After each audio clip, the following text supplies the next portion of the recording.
Bismillahirrahmanirrahim. Assalamualaikum warahmatullahi wabarakatuh. Sebagai seorang muslim, tentu kita harus meyakini bahwa Allah menciptakan makhluk lain, yaitu setan. Meski kita sendiri tidak tahu pastinya bagaimana bentuk setan itu sebenarnya. Yang pasti, setan akan terus menggoda manusia hingga hari kiamat. Bahkan setan telah berjanji akan menyesatkan manusia dengan berbagai macam cara, yang tujuannya tak lain adalah untuk memalingkan manusia dari petunjuk Allah Subhanahu wa Ta'ala. Setan akan terus-menerus menggoda dengan berbagai tipu daya mereka.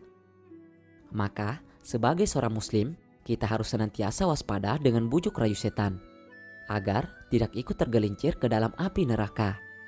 Imam Al-Ghazali menjelaskan bahwa setan akan membujuk manusia dengan 7 macam cara.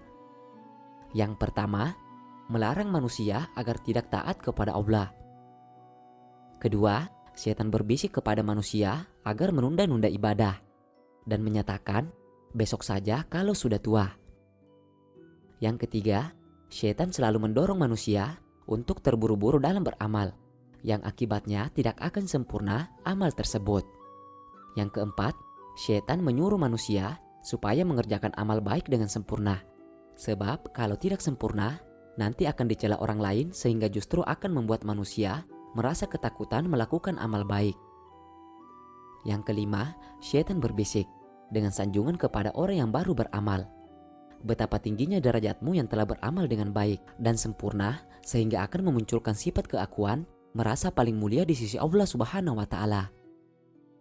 Yang keenam, setan mendorong manusia agar beribadah secara diam-diam. Padahal sesungguhnya setan sedang mengarahkan agar ibadahnya secara diam-diam itu menjadikan dirinya merasa bisa dibanding manusia lainnya. Yang ketujuh, setan akan selalu berbisik di dalam hati manusia. Hai manusia, tidak akan ada gunanya kamu beramal susah payah. Karena jika kamu telah ditakdirkan bahagia, maka kamu akan bahagia. Dan jika kamu ditakdirkan celaka, maka kamu akan tetap menjadi orang yang celaka. Dari ketujuh macam bujukan setan tadi, kita sebagai manusia yang lemah harus senantiasa mendekatkan diri kepada Allah agar senantiasa dikuatkan iman kita. Karena bujukan setan sangatlah halus. Bahkan saking halusnya bisa jadi kita tak menyadari bahwa kita sedang terjerumus mengikuti bujukan setan. Tidak akan ada yang tahu bagaimana kita nanti kecuali Allah. Yang pasti kita hanyalah seorang hamba yang mempunyai kewajiban melaksanakan apa yang menjadi perintahnya dan menjauhi segala apa yang menjadi larangannya.